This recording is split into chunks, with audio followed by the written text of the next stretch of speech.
Hello friends, tell in ব্রিফে তোমাদের স্বাগত। আমি নীলাঞ্জনা আর আজকে আমি উইলিয়াম শেক্সপিয়ারের লেখা একটি famous work as you like it গল্পটিকে বেঙ্গলিতে এক্সপ্লেন করব। এটিকে ফার্স্ট লেখা হয় 1599 টু 1600 মধ্যে। এটির ফার্স্ট ফোলিও পাবলিশ করা হয় 1623-তে। এই প্লেটিকে ফার্স্ট পারফর্ম করা হয় 1603-তে উইলটন হাউসে কিং জেমস দ্য ফার্স্টের সামনে।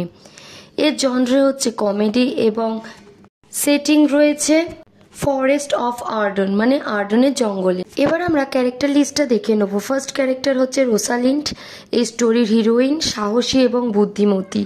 নাম্বার 2 অরল্যান্ডো, রোসালিন্ডের লাভার, এই স্টোরির হিরো, খুবই দয়ালু মানুষ এবং একজন strong young man. Number 3 Celia, রোসালিন্ডের বেস্ট ফ্রেন্ড এবং কাজিন। নাম্বার 4 ডিউক সিনিয়র, রোসালিন্ডের বাবা। নাম্বার 5 ডিউক ফ্রেডারিক, সিলিয়ার বাবা, ইনি একজন খুবই কঠোর এবং নির্দয়। নাম্বার 6 অলিভার, অরল্যান্ডোর বড় দাদা। নেক্সট অ্যাডাম, অরল্যান্ডোর বৃদ্ধ সার্ভেন্ট এবং ভীষণ বিশ্বস্তও ছিলেন। নেক্সট চার্লস, একজন স্ট্রং রেসলার। এই প্লেতে আমরা কিছু এক্সট্রা ক্যারেক্টার্স দেখতে পাই, যেমন টাচস্টোন, একজন বোকা ভাঁড় যে রোসালিন্ড এবং সিলিয়ার সাথে থাকতো। জ্যাকাস, জঙ্গলে থাকা একজন দুঃখী কিন্তু মজাদার লোক। কোরিন, একজন দয়ালু বৃদ্ধ রাখাল। সিলভিয়াস, একজন রাখাল। ফোইভি, সিলভিয়াস যাকে ভালোবাসে। অড্রে, গ্রামের একজন সরল মেয়ে। স্যার অলিভার মার্কটেক্সট, একজন প্রিস্ট। এবার আমরা স্টোরি স্টার্ট করব। গল্পের শুরুতেই দেখা যায় এই প্লের হিরো অরল্যান্ডো তার সার্ভেন্ট অ্যাডামকে বলছিল যে তার দাদা অলিভার কিভাবে তার সাথে বিশ্বাসঘাতকতা করে। ঠিক সেই সময় অলিভার চলে আসে। অরল্যান্ডো অলিভারকে বলে, তুমি আমার সাথে ভালো করনি, এবং এটা বলে অরল্যান্ডো চলে যায়। এবং চার্লস নামের এক রেসলার মানে কুস্তিগির আসে এবং খবর দেয় নতুন রাজা ডিউক ফ্রেডারিক তার দাদা ডিউক সিনিয়রকে রাজ্য থেকে তাড়িয়ে দিয়েছে এবং ডিউক সিনিয়র এখন আর্ডেনের জঙ্গলে ঘুরে বেড়াচ্ছে। তারপর চার্লস অলিভারকে বলে, আপনার ভাই অরল্যান্ডোর সাথে আগামীকাল আমার রেসলিং ফাইট আছে, ওকে বোঝান যাতে সে রেসলিং থেকে নিজের নামটা সরিয়ে নেয়, নয়তো বেচারা বিনা কারণে মারা যাবে। অলিভার বলে, আমি অরল্যান্ডোকে বোঝাবার অনেক চেষ্টা করেছি, কিন্তু অলিভার শর যে সে তোমায় হারিয়ে দেবে।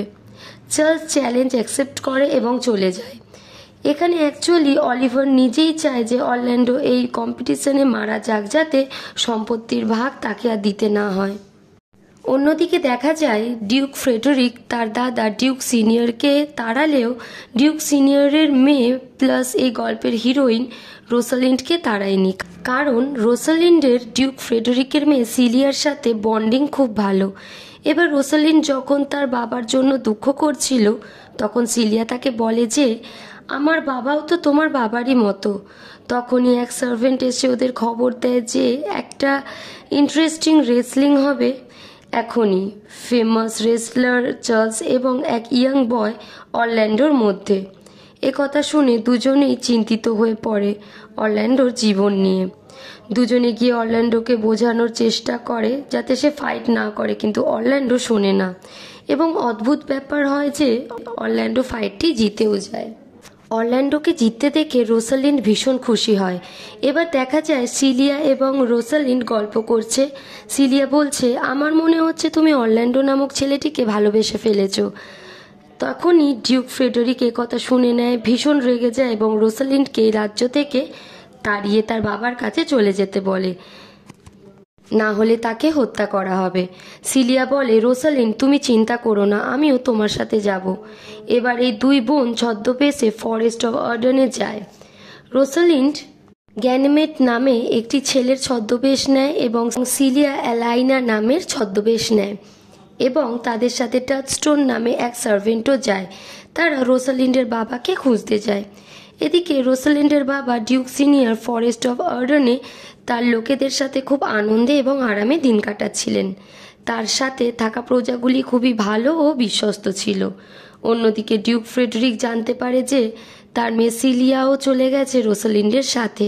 ডিউক ফ্রেডারিক অলিভারকে ধরে, কারণ ভাবে মেয়েরা হয়তো অরল্যান্ডোর কাছে গেছে। এবং অলিভারকে প্রেসার দেয় তার মেয়ে সিলিয়াকে নিয়ে আসার জন্য, কিন্তু অরল্যান্ডো তো সার্ভেন্ট অ্যাডামকে নিয়ে ফরেস্ট অফ অর্ডেনে চলে গেছে, কারণ অরল্যান্ডো বুঝতে পারে হয়তো তার ভাই অলিভার তাকে হত্যা করতে চাইছে। রোসালিন্ড ও সিলিয়া তো এখন ছদ্মবেশে। ওরা জঙ্গলে সিলভিয়াস ও কোরিন নামক দুই শেপার্ড মানে রাখালের থেকে একটা কটেজ কিনে নেয় থাকার জন্য। নেক্সট সিনে দেখা যায় ডিউক সিনিয়র তার লোকেদের সাথে বসে খাবার খাচ্ছিল। তখন অরল্যান্ডো এসে ওদের জঙ্গলি মানুষ ভাবে এবং খুব অদ্ভুতভাবে নানা রকম ইশারা ভঙ্গি করে খাবার চাইতে লাগে। তখন ডিউক সিনিয়র বলেন, বৎস, তুমি যদি খাবার চাও এসো আমাদের সাথে বসে খাও। কিন্তু অরল্যান্ডো শুধু নিজের জন্য নয়, অ্যাডামের জন্য খাবার নেয়, কারণ খিদেতে অ্যাডামের শরীর খুব খারাপ হয়ে গেছে। অরল্যান্ডো গাছেতে রোসালিন্ডের জন্য রোম্যান্টিক পোয়েমস লিখতে লিখতে এগোচ্ছিল। এবার যখন রোসালিন্ড ও সিলিয়া ডিউক সিনিয়রকে খোঁজার জন্য ফরেস্টে ঘুরছিল, তখন এই পোয়েমস দেখতে পায় তারা এবং ভাবে এই জঙ্গলে কে রোসালিন্ডের জন্য পোয়েম লিখছে। তারপর তাদের অরল্যান্ডোর সাথে দেখা হয়ে যায়, কিন্তু অরল্যান্ডো ওদের ছদ্মবেশের কারণে চিনতে পারে না। এবার রোসালিন্ড ও সিলিয়া অরল্যান্ডোকে কটেজে ডেকে জিজ্ঞেস করে, এই রোসালিন্ড কে যার জন্য তুমি কবিতা লিখছ? তারপর নানান কথায় তাদের বন্ধুত্ব হয়ে যায়। এবার অলিভার ডিউক ফ্রেডেরিকের কথায় অরল্যান্ডোকে খুঁজতে খুঁজতে ফরেস্ট অফ অর্ডেনে চলে আসে এবং এক লায়নেস মানে সিংহী তার উপরে আক্রমণ করতে যায়, কিন্তু অরল্যান্ডো সেই সময় চলে আসে এবং অলিভারকে বাঁচিয়ে দেয়, কিন্তু সে নিজে আহত হয়ে যায়। অলিভার গিল্টি ফিল করে, কারণ সে অরল্যান্ডোর ক্ষতি করার কথা ভেবেছিল আর সেই অরল্যান্ডোই তাকে বাঁচালো। এবার অরল্যান্ডো অলিভারকে ছদ্মবেশী রোসালিন্ডের কটেজে গিয়ে এই আক্রমণের ঘটনা জানাতে বলে, কারণ আজ অরল্যান্ডো যেতে পারবে না। অরল্যান্ডো অলিভারের হাতে তার রক্তমাখা রুমালটি দিয়ে পাঠায়।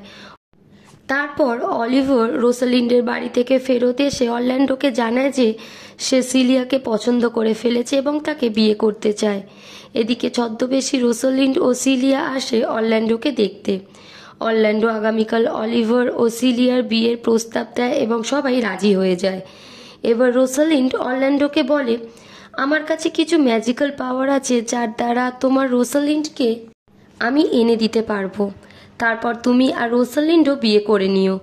অরল্যান্ডো রাজি হয় ভীষণ আনন্দের সাথে। এবার পরের দিন বিয়েতে ডিউক সিনিয়র আসেন। তিনি খুব আশায় ছিলেন যে রোসালিন্ড, ছদ্মবেশী রোসালিন্ড মানে গ্যানিমেড নামক ছেলেটি ম্যাজিক করে তার মেয়ে রোসালিন্ডকে এনে দেবে।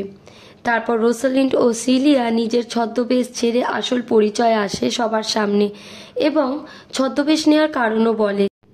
তখনই অলিভার ও অরল্যান্ডোর আর এক ভাই এসে খবর দেয় যে ডিউক ফ্রেডেরিক ডিউক সিনিয়রের ওপর আক্রমণ করতে আসছিলেন, কিন্তু রাস্তায় স্যার অলিভার মার্টেক্স নামক এক সন্ন্যাসীর সাথে ফ্রেডেরিকের আলাপ হয় এবং সন্ন্যাসীর কথায় প্রভাবিত হয়ে ডিউক ফ্রেডেরিক তার শরণাপন্ন হন এবং সমস্ত রাজ্য বা রাজপাট সব ডিউক সিনিয়রকে দিয়ে দেন।